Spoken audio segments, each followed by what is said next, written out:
What's up, craft beer aficionados? My name is Flying Brian J. Welcome to my brand new channel. So tonight I was headed home from work and I was gonna pick up a pale ale that I'm familiar with so that I could talk about it here on the channel. This is my second ever craft beer review. If you're the first time viewer, thank you so much for hanging out and supporting this brand new channel of mine. I was there trying to pick out a pale ale and I saw Ghostrider White IPA by Wasatch Brewery out of Salt Lake City, Utah. And I love white IPAs, I love wit beers, I love all wheat beers, and I just had to pick it up. I originally had thought about either doing the pale ale like I just mentioned or doing Accumulation White IPA by New Belgium.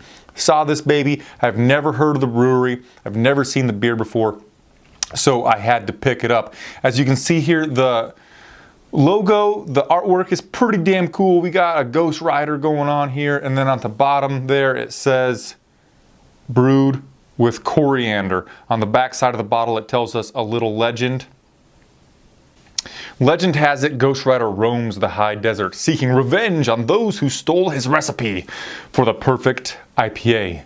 We might be in trouble. You know what, I don't think we're in trouble. I'm really excited to test out this beer. I love, like I mentioned, beers with coriander, love white IPAs. Of course, Deschutes Chainbreaker went out of commission.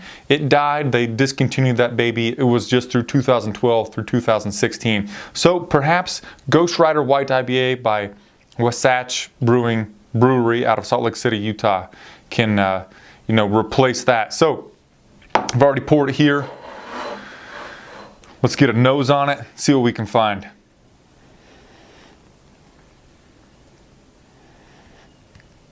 So I do think that there is a little bit of coriander seeping through here, but mostly what I'm getting is orange peel, a lot of citrusiness going on, and then some general hop character. General hop character, when I think of it, I think of like Centennial hops, just like, I don't know, they feel like normal run-of-the-mill hops. So maybe some of the citrusiness is from some Cascade hops, late edition, maybe dry hops, I don't know.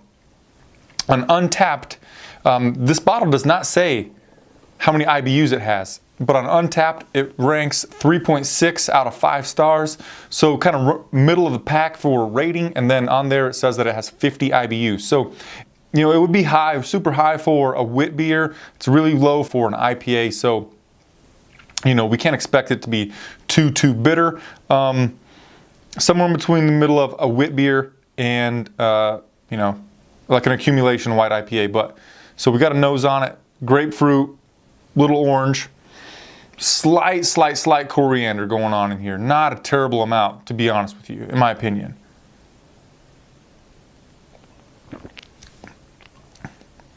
So the taste, oh man, it's so drinkable. I mentioned the low IBUs, right? But gosh, I'm hardly noticing the bitterness here. What I have is some coriander as it washes over my tongue. Some of the bitterness is hanging out in the back of my tongue. A little bit of floral hoppiness going on.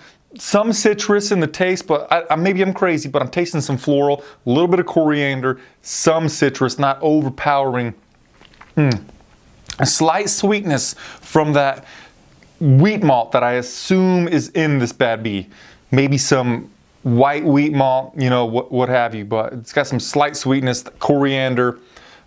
It's not that complex in flavor though. With some white IPAs, like the burp was nice. The burp was real nice. Then we're coming back with some floral, with some citrusy hoppiness coming back over my tongue, through my nose with a slight burp. God damn it, don't you just love a burp when you're trying to enjoy a real nice craft beer? Anyway, the complexity, it's not as in-depth, it's not as complex, it's not as intricate and robust in the flavor profile as like Deschutes Chainbreaker, basically one of the granddaddies of the white IPA. It's not that complex, it's not that diverse, but there is a lot of diverse flavor going on in here.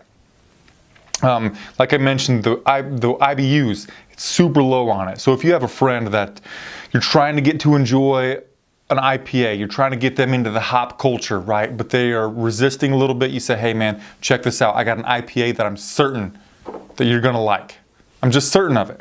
And give them Ghostrider White IPA by Wasatch Brewery. I don't know how to pronounce the name, but you give them that And you know, they're going to be like, man, maybe I can handle an IPA.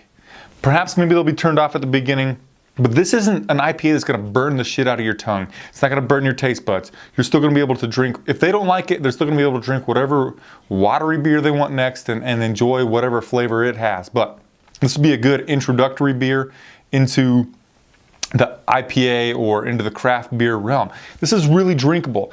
It's more mimicking like a wit beer that has just a little extra hops, not a ton of extra hops like I would really want from a white IPA.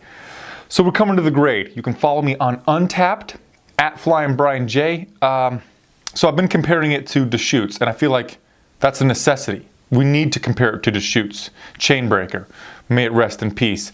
It's not that good. It's not that complex. And so Deschutes Chainbreaker would get a 5. I'm gonna give this bad boy a 4 for the reasons that like just the flavor profile isn't that robust. The color and the clarity is fantastic. The nose, the smell, it's not that pungent. I feel like they could have upped the IBU like 10 with a little bit extra late addition hops with that 5-minute range. Give me a lot more hops in that area. Really open up the smell profile. The flavor profile, while it is super drinkable, it doesn't have like any bite. There is like Lava Lake by Crazy Mountain Brewery out of Colorado that I love a lot, that the coriander is so prevalent that you can really, that hangs out in your tongue a lot. This coriander is minimal. The hops, maybe not minimal, but they're not overpowering. It's just not like my favorite white IPA. It would not be my favorite wit beer either, but it is super drinkable. It's super good. Like if we're not gonna nail it down to a style, if we're just looking at free beers, you know, freedom in the beer styles, it's fucking great. This is a really drinkable beer that has a pretty diverse flavor profile and attack on your tongue. It's not as good as the Deschutes Chainbreaker. I keep coming back to that. I'm sorry, I'm being redundant. But because it's not as good as that beer, because it's not that diverse and not that robust in the flavor profile, I have to give it a straight 4 out of 5. It's not a perfect white IPA.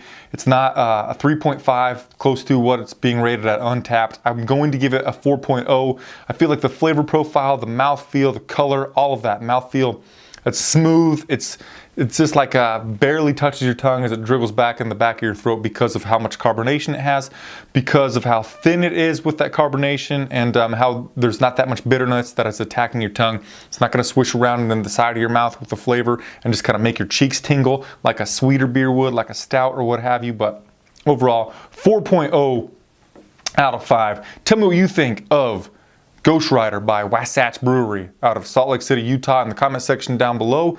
Hopefully you can find it at your local liquor store or whatever. Stay tuned. I'm going to do one of these craft beer review videos like hopefully like every day or like every other day, at least 2 a week, depending on how busy I am with my other YouTube channel. Thank you guys so much for hanging out. Cheers. If you drink, don't drive. Do the watermelon crawl. Namaste. Yeah, that's a good beer. Real good beer. A little bit of sweetness there. A little bit of sweetness as it warms up.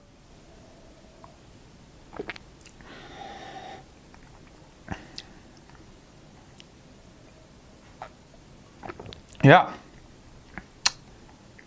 Yeah, that's easy drinking. That is easy drinking beer. That could be dangerous.